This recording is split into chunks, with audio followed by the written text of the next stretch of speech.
episode 23 of LogiCast, the AWS News podcast brought to you by Logicata. I'm Carl Robinson, CEO and co-founder of Logicata, and I'm joined by my colleague, John, as always, Goodall. How are you doing today, John? That's not going to get old, is it? No, that's not going to get old. No, I'm good. My solar panel export tariff finally went live, so I'm now being paid for the sun. And the sun is shining in the UK, which is very rare indeed. And we're also joined today by a very special guest and AWS hero, Brian Tarbox. Brian, you're our first hero on the podcast, but we have managed to launch the careers of two other heroes because two of our previous guests recently achieved the status of AWS hero after coming on the podcast. So I'm not sure what the future holds for you after coming on the podcast, Brian, but tell us a bit about yourself, Brian. Okay, thank you. And many people are like, "How do you become a hero?" And it's like, well, clearly the podcast is the answer. So I've been a hero for a few years. Yeah, my family will say it just because I talk a lot. I also recently got named as an Alexa champion, which is a similar designation in the Alexa space, and I'm pretty sure I am actually the only one who has both. So that's kind of cool. I've been doing Amazon work for about 10 years. I run the Boston AWS meetup. I have the usual set of certs and stuff, and I've got 10 patents. Lots of them in the streaming area, but bizarrely, my first 3 patents were in user interface design, which for someone who's been doing the server side for 400 years, and it's like, yeah, I remember there used to be users, right? It's strange to have some patents in the user interface space, so I'm actually as we speak, I'm about to be between jobs because my current consulting company is folding, and we'll watch the news to see if anyone will ever tell us why.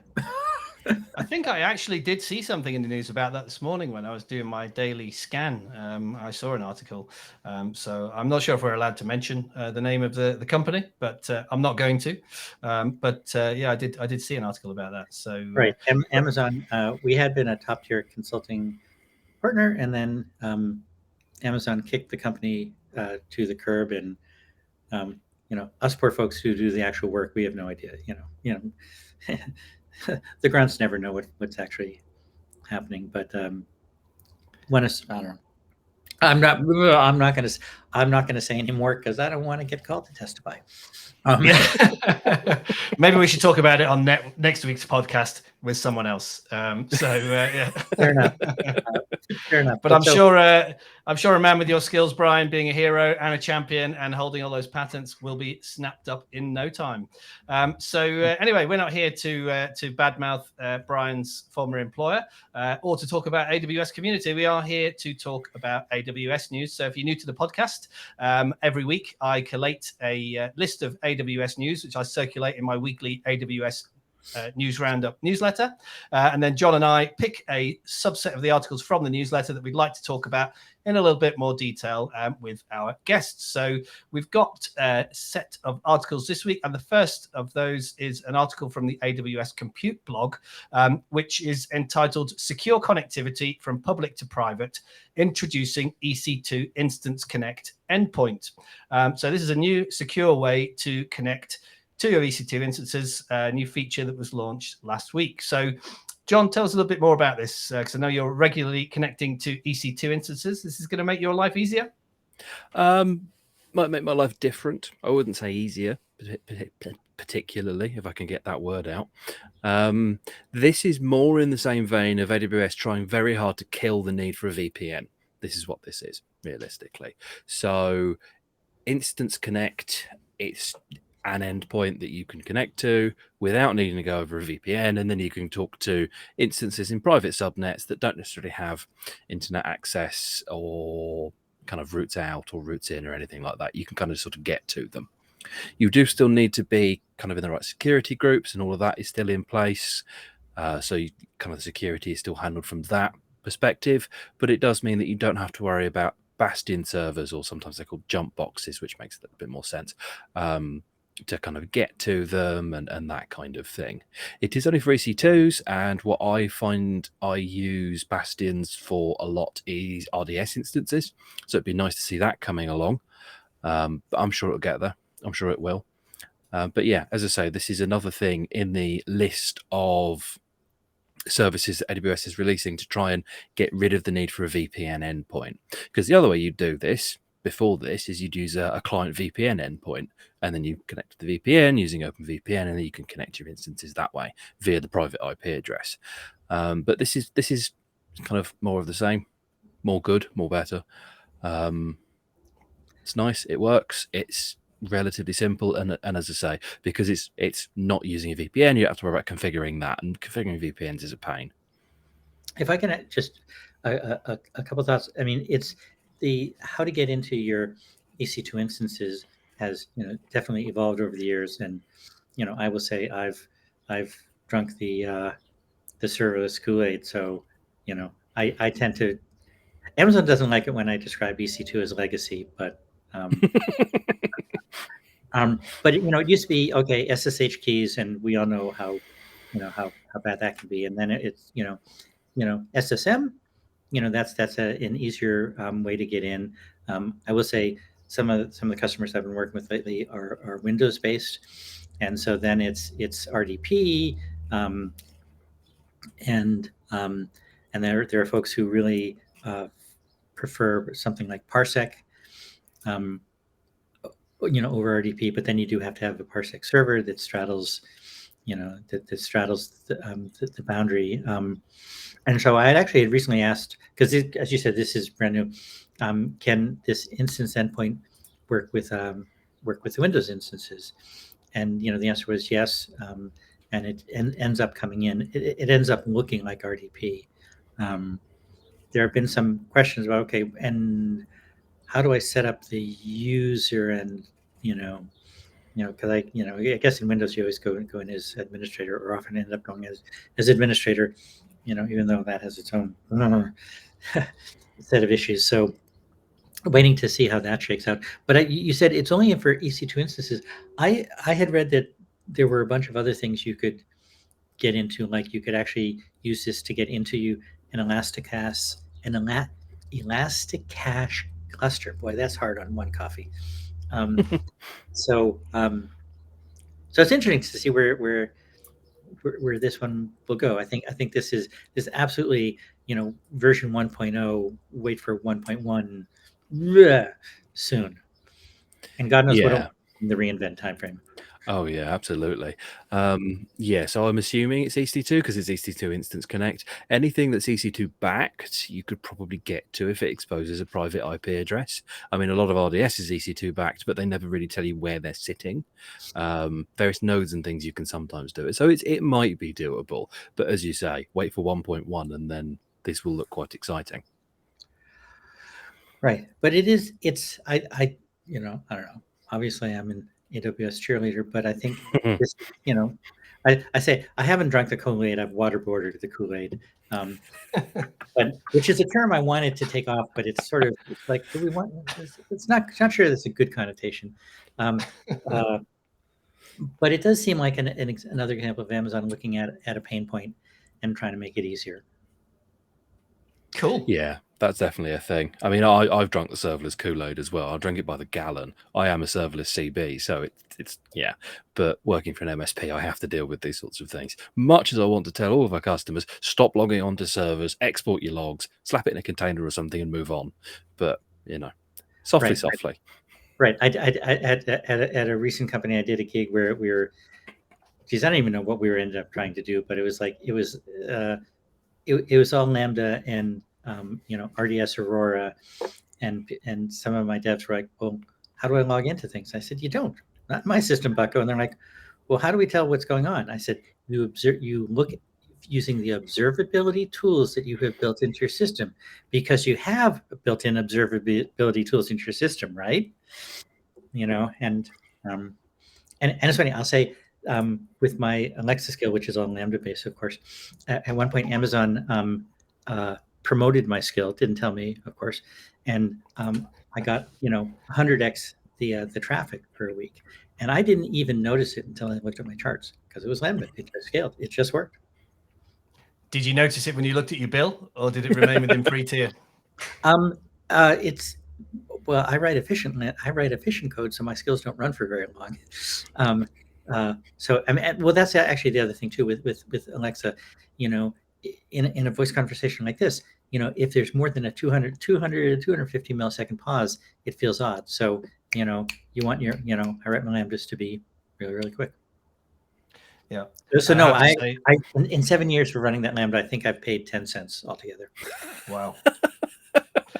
I'm really glad I unplugged my Echo Dot before we recorded this episode. I think she might have been chirping up every 30 seconds, but yeah, it's part of my pre-podcast checklist is unplug the Echo Dot. Anyway, let's move swiftly on to our next article. We touched a little bit on cost there, and this one is firmly in the cost arena, which is an article on how to save money on EC2 hosting. The title is Dear Business Owner, here's a free way to save thousands on Amazon EC2 hosting. And there was one thing that I liked about this article. Actually, there's quite a lot of things in there that we know already, and they're probably worth talking about just to kind of reiterate and reinforce. But the Amazon credit card was a new one on me.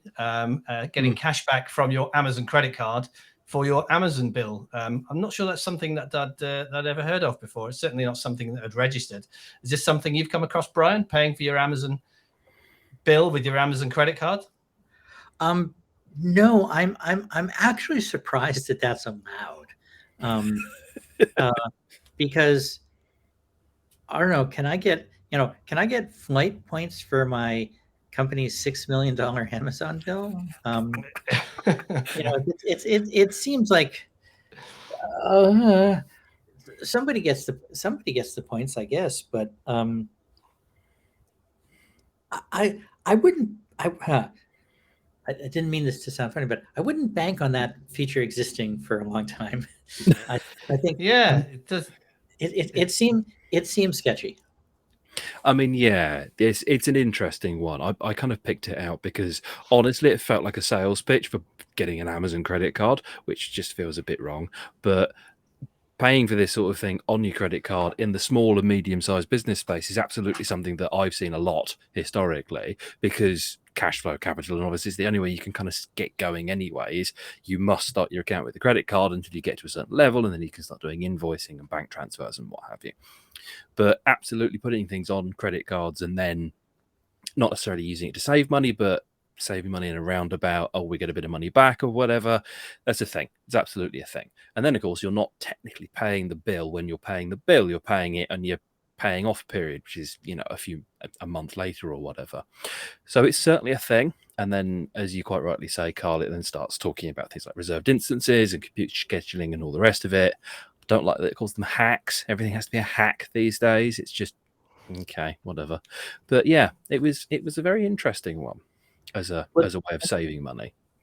And it's funny when you talk about reserved instances. I'm working with a customer, and I have to be careful because I'm going to absolutely protect their. But there's reserved. There's of course several types of reserved instances. There's the regional and the zonal, and there's also the whole issue of availability.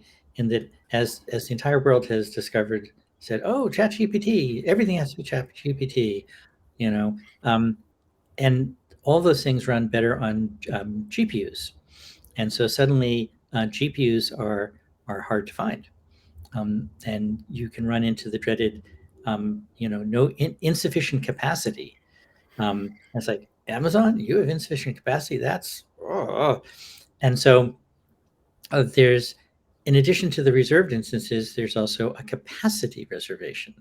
And so actually I'm about to publish a paper on the cost trade-offs between a capacity reservation and a zonal reserved instance. Because the zonal reserved instance, you reserve the capacity. So, those 10 GPUs are yours and no one else can touch them, which means that you're paying for them all the time, of course.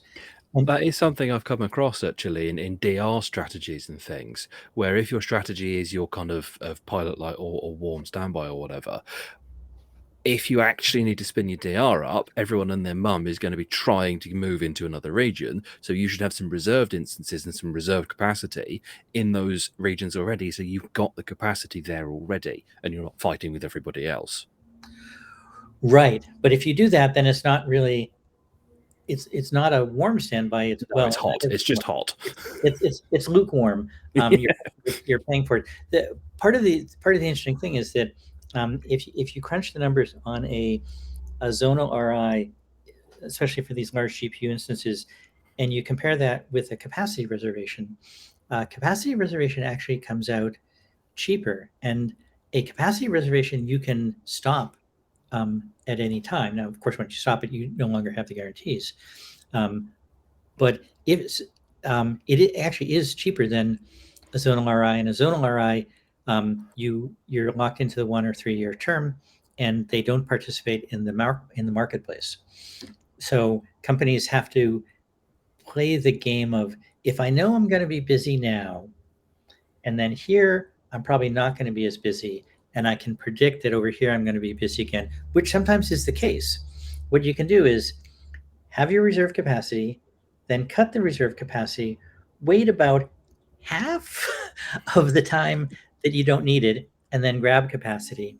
And then you can save some money. The other thing I found is that because this actually is a hack, and it's not a hack that I want to continue doing, but since the GPU instances, since the big instances are expensive, if you get a insufficient capacity during the day, they're expensive, so people will turn them off at night. So I have a client where the protocol is that at 2 a.m. I go and reserve some instances for them because they're free. And it's like, okay, let's not call this the ongoing plan, but it just shows that, you think of Amazon as, oh my God, it's elastic everything. And we have so much capacity that we can do spots. It's like, good luck getting a spot instance on a GPU these days. Yeah, the GPU shortage is far from over. It's been rumbling on for ages now, but yeah, it's starting to affect things other than gamers, so people are paying attention. One thing I did notice that seemed to be missing from this article was the whole concept of savings plans, compute savings plans, which of course we're pushing on a more regular basis now. And I did notice when I was in the AWS pricing tool myself at the back end of last week that the reservations have now been pushed down into the kind of other options section. So in the pricing tool, it's the savings plans that are front and center. And you've actually got to click a link to expand some other options further down to now find the reserved instance options. So interesting to see what the future of reserved instances is, but it's clear that AWS are trying to steer people more towards the savings plan options. Right. I actually saw a banner across the top. I forget which screen I was on, where it said, we recommend that people use savings plans instead of RIs. And now, of course, there's savings plans and savings plans. There's the general savings plan. There's the compute savings plan. There's the hey, Amazon, I'll spend $2 million, so just give me general credits. And then you can get into the situation where you do one of those plans where you agree with Amazon that you're going to spend $2 million, and then some clever engineer finds a way to save you all kinds of money, and you get to the end of the term, like, oh my God, we've got to spend $100,000 today, or else we won't meet our quota, and it will cost us $600,000. It's like, Brian, how do we spend $100,000? I'm like, okay, give me a minute. I can spend money. I'll spend up some of those worst problems to have. Right. I'll find one of those big giant GPUs, and I'll spend a bunch of them up. I don't know. As architects, I understand the cost is one of the pillars, but it shouldn't be the primary pillar. Absolutely not. No. But on that note, talking about cost, you've written an article about cost yourself, Brian, around S3 and S3 intelligent tiering, etc. So tell us a little bit about this article that you've recently published. Okay. And this is based on an experience I had at a company. I probably shouldn't name their name, but so everyone thinks they have big data, and the folks who do genomics, we laugh at everyone else who thinks they have big data, because genomics we really do have big data. And so S3 becomes massively expensive. And so and most people have gone through there are a bunch of errors that we all tend to make, and I should write a book on. I've made this error, please don't make it, where you take all your data and you move it into infrequent access, and you save 50% until some eager data scientist decides to redo their model by recrunching all of your data, and then you pay the rehydration cost for all of your data, and you decide infrequent access is the devil's work, and whoever suggested it, needs to be killed. And the thing that people don't get, and this is what the article says, is there's a difference between infrequent access and intelligent tiering infrequent access. Because in regular infrequent access, you pay a lower charge, but you pay a charge if the object is actually used. In intelligent tiering, and there's 5 levels of intelligent tiering, and we recommend using just the 3 in general. There's intelligent tiering, SA, standard access, infrequent access, and then the oddly named Glacier instant access. And it's like, I don't know if that's somehow a nod to climate change. It's a glacier, but it's melted. So what? We're all going to die anyway. So we'll save you some money along the way. But in intelligent tiering, you pay a pretty small amount for the management of paying attention to an object.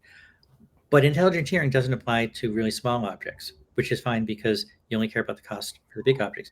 So if you have all your genomic data, or just any big data, and you put it into intelligent tiering, and then you let it transition to infrequent access and Glacier, you get the cost savings. And then if somebody actually touches the data, it simply moves back to intelligent tiering standard access. And so you don't have the cost savings anymore, but you do not pay the penalty of the reaccess charge. And that's all the difference. And people have said, but how can Amazon offer this? How can it be essentially free money? And it's like, well, just like the credit card, it doesn't necessarily have to make sense, but it is true. And we've run tests, and if you look at the performance numbers, they say, infrequent intelligent tiering, infrequent intelligent tiering, Glacier instant are within 3 or 4% of first byte access times of regular SA, and that's true. Run tests, it's true. So if you do intelligent tiering, that's kind of like free money. Now you can start objects in standard access and then have a lifecycle rule that moves them to infrequent, or moves them to intelligent tiering after a week, because after all, S3 objects are immutable. We make it look like you can update them, but really you're either replacing or making a new version. But most objects don't get changed much, after the first week or so. So you can do some lifecycle stuff.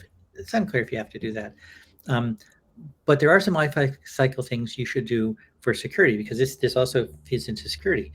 One of my favorite terms, and I wish I had invented it, but sadly I did not invent it, but we can pretend that I invented it, and whoever actually invented it has to claim otherwise, is we've all heard of denial of service, but there's also denial of wallet. So if I was a bad actor, which hopefully I'm not, so if a bad actor wants to mess with you, they can encrypt your S3 data or delete it, but you notice it, okay? Instead, if you're one of those folks who has versioning turned on, what I would do as a bad actor is just make a crap ton of versions. I'd pick your biggest objects and make version after version after version of them. And you wouldn't necessarily notice, but your bill would start getting larger and larger and larger. And most people don't ever look at the number of versions. But there are lifecycle rules you can put in that say, never have more than, say, 2 versions, or never have more than 3 versions. But then you have to match that with object lock. And tell me if I'm going too long, but in object lock, basically you can say nobody can touch it. And there's 2 modes of object lock, because Amazon has to make everything complicated. But in compliance, I think there's compliance and governance mode, and I always forget which one is which. But in one of the modes, you say, I want this object locked for this period of time. And if you do that, nobody, not even Amazon, can unlock the data or delete the data. So get your object into S3. After a week or so, lock it, and then have lifecycle rules that say no more than 2 versions. And so if a bad actor got in and started messing with your top version, they could create another version, but then the lifecycle rule would delete the oldest one, but it can't delete the one with object lock. So you protect that. So you protect your integrity of your data, and you protect your wallet, and that's sort of the defense against ransomware. And this is all fairly doable, and you just have to believe, folks, that it really does save. I mean, we save $3 million a year. Wow, that is impressive. But let's use that segue of bad actors to move on to our next article, which is about the famed leaky buckets. So we've spoken about leaky buckets on the podcast before. Here we've got another fairly high-profile leaky bucket that made it into the press last week. This was the Lantum S3 bucket leak. And it's another classic LReg headline. Lantum S3 bucket leak is prescription for chaos for thousands of UK doctors. Lantum, of course, is an online service for locum doctors. So this particular leaky bucket has leaked the personal details of all of the doctors, about 3,200 doctors that were registered for the service. And I think the article goes on to describe there being enough data in there to potentially recreate those doctors' identities. So there's enough data in there for some serious identity fraud here. So what are your thoughts on this one, guys? Yeah, it's not as high profile as other ones, and for our non-UK Western Hemisphere, a locum is functionally it's a freelance doctor, right? They don't work for a health service, they don't work for a hospital, they work for themselves, and they kind of travel around and they do temping functionally. Related to a couple of doctors, and they'll tell me off for describing it like that, but that's basically what it is. Yeah. It's not as high profile as some of the ones that we've seen. It's not the Experians and the Equifaxes and the X number of millions of credit reports. It's 3 and a bit thousand doctors. So these are not vast numbers of people, but these tend to be high net worth individuals. So they are absolutely targets for identity theft. Right. It's just, and I'll say I haven't read the article in detail, but it's just, there are just standard things that you expect are table stakes at this point. One of the first is don't name your bucket honeypot. At Foundation Medicine, if we had named the bucket genomic data that if you steal would kill people, that might not be the very best bucket name. So you make your bucket name something obscure, and then you have a random string, and then you have some sort of translation service that does that. But then you turn on Security Hub, you turn on Macy. There are it's funny in consulting. I've had customers say, "Oh, how scary is that?" Look, and I say, "Look, I'm going to turn on all the services. That's just table stakes. And so I know if there's PII there. I know if there's access. There's Macy, there's Inspector, there's Guard Duty. There's and if people aren't using these services, and some of them cost, but I don't know. To me, it's just table stakes. Absolutely. It's shocking to hear that this sort of thing is still going on. But I'm conscious of time, guys. We've got one more article that we wanted to talk about this week. And this one, of course, is about the outage that if you read any of the press or any of the trade press, you may have noticed that Amazon had a fairly major degradation of service last week on the 13th of June, I believe it was, which has been blamed on Lambda, I think, or at least Lambda was at the kind of core of things. So hopefully this isn't the anti-serverless movement jumping on the bandwagon again, like they did when the Prime Video guys moved one of their microservices off of Lambda. But did you have anything affected by this, Brian? Oh yeah, well, I mean, as soon as it hit, in the Alexa Slack groups, we're like, okay, queue up the 1-star reviews, because someone at home running an Alexa, trying to run an Alexa skill, it's going to say skill did not respond, and so you get a 1-star review. And I didn't get nailed by that, but we saw, the world is run by Lambda. I mean, I did make the bad joke in front of one customer saying, "Hey, now we really are serverless." They sorry. Sometimes the words come out before the filter, but yeah, I mean, it's funny. I mean, every few years there's an outage. I mean, I remember back when they had that giant S3 outage, and they discovered that the red traffic light symbol was on S3, so they couldn't even put up a red traffic light symbol.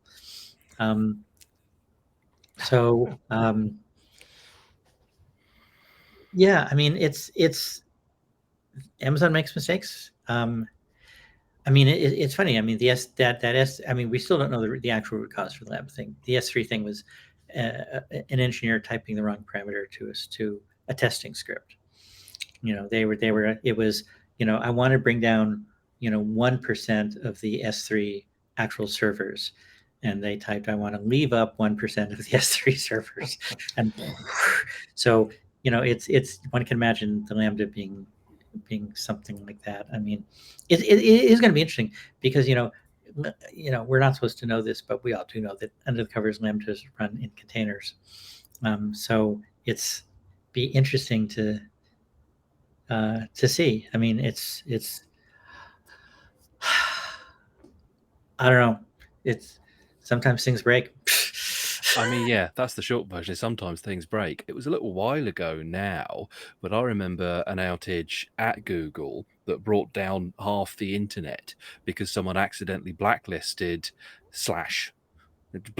everything root from Google, and it just went, everything's now malware. So everything was still running, but nobody wanted to go and look at it because it flagged everything as malware, which was just terrible. Right. Well, and by comparison, I think it was about 2 weeks ago, and I'll just say one of the non-Amazon cloud providers, because I don't want to get more and more, but one of them decided to do a full down upgrade of their entire cloud platform, and the entire cloud platform was down, and it was on a Wednesday. It was down for about 6 hours, and I happened to be dealing with a customer who was trying to move off of said platform to Amazon. It's like, you do a breaking upgrade on a Wednesday? So yes, Amazon gets a black eye this week, but they've generally done better than most. It's a mild bruise. I think it's just one of those yellow eyes, that never really goes black, because it was down for what? I think I was having a little look at the status page earlier on, and I think the whole thing lasted for about 3 hours from kind of initial acknowledgement to everything being fully fine, which in the grand scheme of things, 3 hours is not a huge amount of time on this planet. There's no there's no outage report yet. I don't know whether this class is a serious enough problem for there to be one. I think the last outage report on the Amazon site is from the December 2021 issues. So whether this is classed as a big enough problem to get a report, I don't know. We'll have to wait and see. But as I say, 3 hours of mildly degraded service on part of the network is not a huge issue in the grand scheme of things. But of course, the press love a negative story, don't they? So well, it also depends what you're running. I mean, I'm a pilot. Air traffic controls goes out for 3 hours. I'm looking for an airport, looking for someplace to land. So there are services that are more or less time critical. But of course, if you've got one of those time critical things, you got to have backups. I am not a fan of single points of failure, even if it's a cloud. You got to have a way. You got to have some kind of backup plan. I mean, I was working at a company where we were doing, secure prescription. Secure narcotic prescription for patients, and someone needs their painkiller. I don't care if the cloud's down; they need their painkiller. So you always have to have backup plan. Hey, my dog wants to participate. But Haley, hey, my dog agrees. Backup plans, Dad. I'm your backup plan. I'm your dog. It's normally John's cat that interrupts us mid-podcast, but lovely to have a canine friend on the podcast for a change.